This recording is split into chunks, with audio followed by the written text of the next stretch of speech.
مشتاق ملک، یہ تحریک مسلم شبان کے نام سے ہندوستان کے جتنے بھی سیکولر لیڈرز تھے، ایک وقت تھا، ایک زمانہ تھا، پورے لوگوں کو حیدرآباد بلا کر وہاں ایک کانفرنس یا بڑے بڑے میٹنگاں کرتے تھے، لیکن کئی سالوں سے یہ میٹنگاں کرنا بند ہو گیا اور میٹنگ نہیں کر کے حیدرآباد کے ہر حالات پہ اور ہر ایک لیڈر کو اچھے طریقے سے جانتے ہیں اور پہچانتے بھی ہیں اور ان کا بھی ایک اپنا ایک مقام رکھتے ہیں۔ انہوں نے اپنے ایک لمبے ویڈیو میں یہ کہہ رہے ہیں کہ یہ ویڈیو بہت امپورٹنٹ اور معنی مطلب رکھتا ہے، وہ اس لیے کہ ٹی راجا سنگھ جو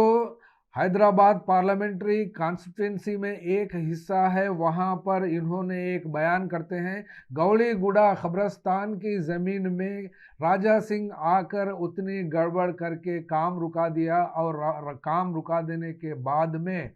وہاں پر کیا ہوا، اور اسد الدین اویسی صاحب اس راجا سنگھ کے معاملے کو جو اپنے پارلیمنٹری کانسٹیٹوینسی میں ہوا ہے اور کام رک گیا ہے، اور پولیس کیا کہتی ہے اس کے بارے میں انہی کے زبانی سن سکتے ہیں۔ تھوڑا لمبا سا ویڈیو ہے کیونکہ اچھا سمجھ میں آتا ہے۔ یہ حیدرآباد کے مقامی ہے، کئی سالوں سے ان کی تحریک مسلم شبان کے نام سے جانے جاتے ہیں، اور این ٹی آر کے ساتھ بھی انہوں نے آندھرا پردیش جب کے وقت میں انہوں پھرا تھا، ٹی ڈی پی پارٹی کا بھی سپورٹ کیا تھا، اور اس کے بعد میں اپنا ایک مقام ہر سیاسی پارٹی میں ایک انفلوئنس رکھتے ہیں، اور ایک بات اپنی تو کہتے ہی ہیں اور منواتے بھی ہیں۔ دیکھیے، قبرستان جو حیدرآباد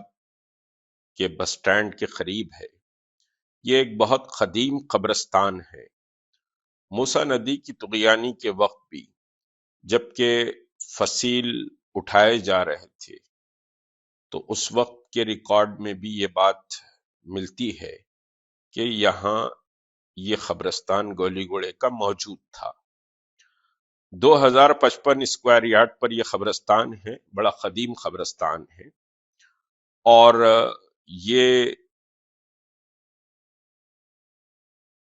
بہرحال کئی مسائل سے یہ قبرستان دوچار رہا۔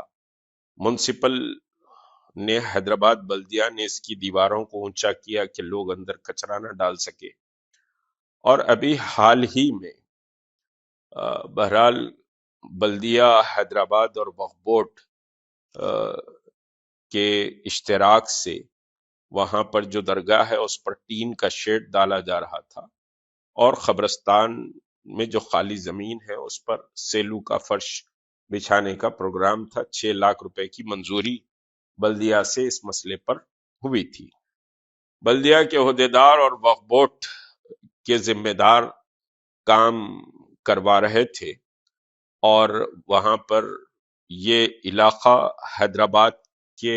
پارلیمنٹ کانسٹیٹوینسی میں آتا ہے، اور اس علاقے میں گوشہ محل کا جو حلقہ ہے وہ ملون راجا سنگھ وہاں سے ایم ایل اے ہے، اور یہ حیدرآباد پارلیمنٹ یعنی اسد الدین اویسی صاحب کی کانسٹیٹوینسی میں آتا ہے۔ اب ایک بنیادی سوال یہ پیدا ہوا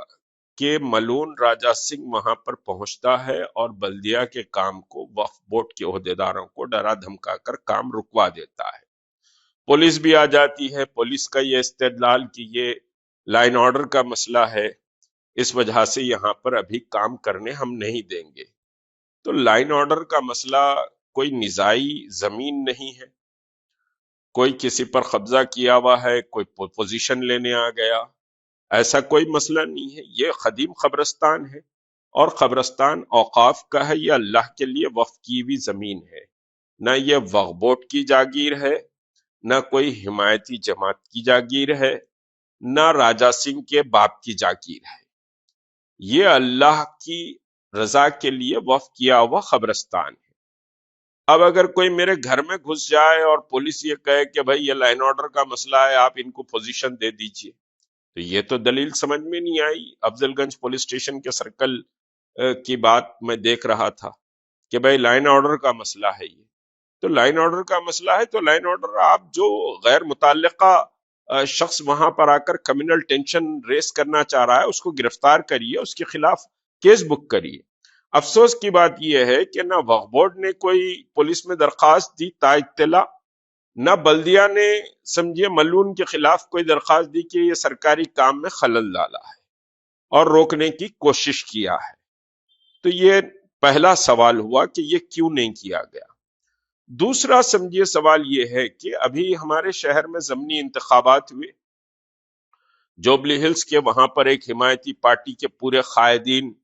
اور کارکن بڑے زور و شور سے سمجھیے کہ انتخابی مہم چلائے۔ تو وہ انتخابی مہم چلانے والے سورما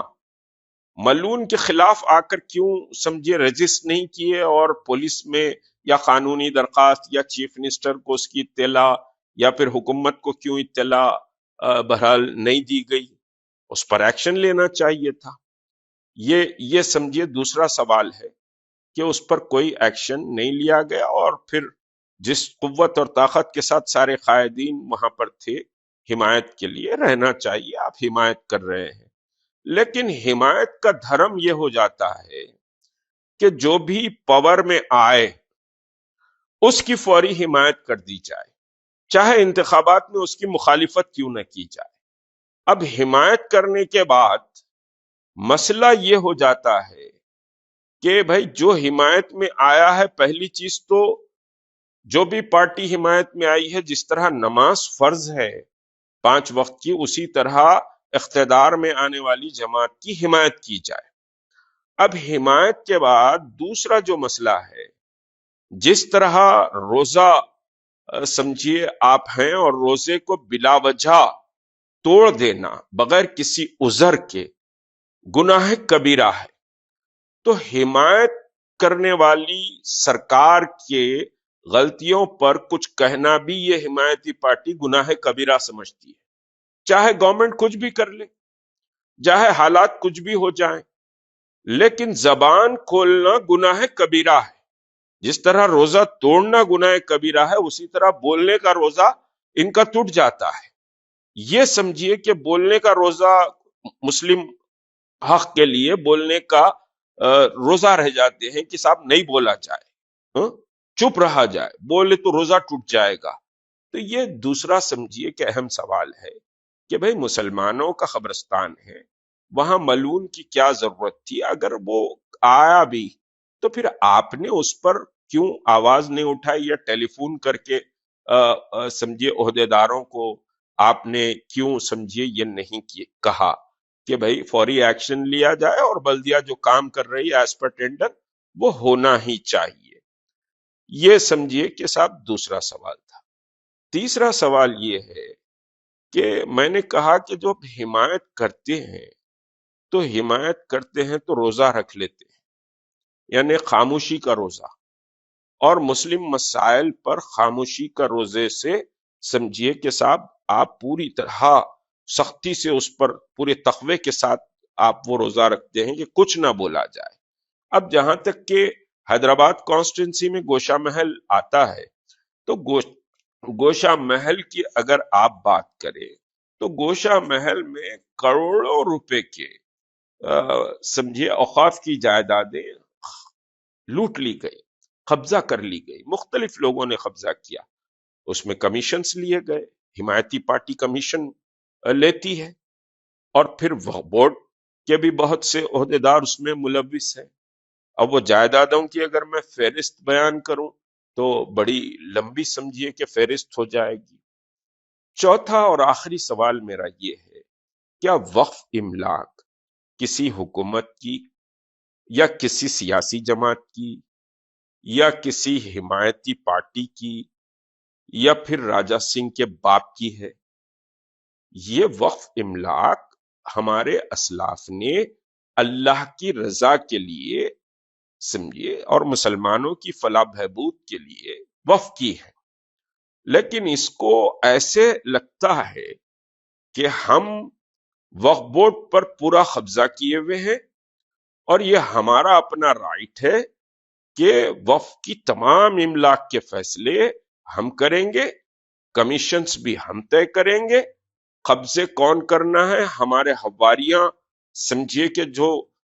زندہ باد مردہ آباد کے نعرے لگاتے ہیں، اگر وہ قبضے کر رہے ہیں تو 7 خون معاف ہے، اور پھر اس کا کمیشن سمجھیے کہ پہنچ جاتا ہے۔ ہم قبضے کر رہے ہیں تو وہ تو ہمارے آبا و اجداد کی جائیداد ہے، لہٰذا ہم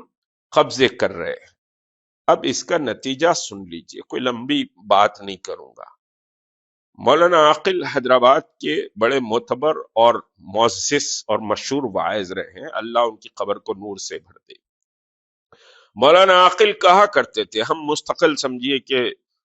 ان کو سنتے تھے، تو مولانا عاقل یہ کہا کرتے تھے، یاد رکھو جو تم وقف کے قبرستانوں پر یا زمینوں پر جو قبضہ کر رہے ہو، تمہاری قبروں پر بد جانور آ کے غلاظت کریں گے۔ اب ٹھیک ہے، بہت نامی گرامی ہوں میں، ہاں، اور میں قبضے کر لیا تو میرا سالانہ صاحب میری خبر پہ خوب پھول بھی چڑھتے ہیں، چادر بھی چڑھتی ہوں گی، خوب سمجھیے کہ صاحب جے جے کار بھی میری ہوتی ہوں گی، سماج میں بڑی عزت ہوں گی۔ لیکن ایک بات یاد رکھیے، اللہ کے یہ فیصلے ہیں کہ جب تم اللہ کی امانت میں تم خیانت کرو گے، اللہ کے مال کو غصب کرو گے، جو یتیموں کا مال، جو مسکینوں کا مال، جو بیواؤں کا مال ہے، ارائیت الذی یکذب بالدین فذلک الذی یدعو الیتیم ولا یحض علی طعام المسکین فویل للمصلین الذین هم عن صلاتهم ساہون۔ تو یہ جو مکر ہے، یہ جو ظاہرداری ہے، یہ جس طرح سے دین کا چولا پہن کر ہم ظاہر کرتے ہیں، یہ سمجھیے کہ صاحب اس سورے کی تفسیر کو ذرا اٹھا کر دیکھ لیجئے کہ یہ ظاہرداری، یہ مکر، یہ لباس، یہ تقوی کی باتیں، یہ سمجھیے کہ صاحب بہرحال اللہ اور رسول کی باتیں، اور پھر وقف کے معاملات میں اللہ نے آپ کو قوت بھی دی، طاقت بھی، آپ نظر انداز بھی کرتے ہیں، اور خود وقف سمجھیے کہ صاحب وقت پر اگر قبضے کرتے ہیں تو یاد رکھیے خبر پر پھول کے پورے موزم جاہی مارکیٹ کے پھول یا سارے تلنگانے کے باغوں کے پھول بھی لا کر ڈال دیں تو بھی قبر ایسی تنگ ہو جائے گی اور آپ کے سمجھیے کہ جسم کی ہڈیاں ٹوٹ جائیں گی، اور بار بار یہ عمل ہوگا۔ آپ سمجھیے کہ صاحب خبر کے اوپر کی چیز نہ دیکھیں، اپنے عمل کو دیکھیں۔ اللہ ہم کو سمجھیے کہ عمل کی توفیق عطا فرمائے، اور یہ جو گولی گھوڑے کا مسئلہ ہے قبرستان کا، یہ قدیم قبرستان ہے، یہ ہمارے سمجھیے کہ صاحب اوقافی جائیدادیں ہمارے وقار، ہماری بیداری اور ہماری سمجھے کہ حساسیت کا اظہار کرتے ہیں۔ ہم تماشا بین نہیں رہنا چاہیے، بلکہ سمجھیے کہ جو مقتدر لوگ ہیں ان کی ذمہ داری ہے کہ اس قبرستان کا تحفظ کیسے کریں، اور پہلے ملعون پر مقدمہ دائر کیا جائے۔ اگر نہیں کیا جا رہا ہے تو پھر آپ کے دست کہیں انڈر ٹیبل سمجھیے کہ ملے ہوئے ہیں، اس میں کوئی سمجھیے کہ دو رائے نہیں۔ السلام علیکم۔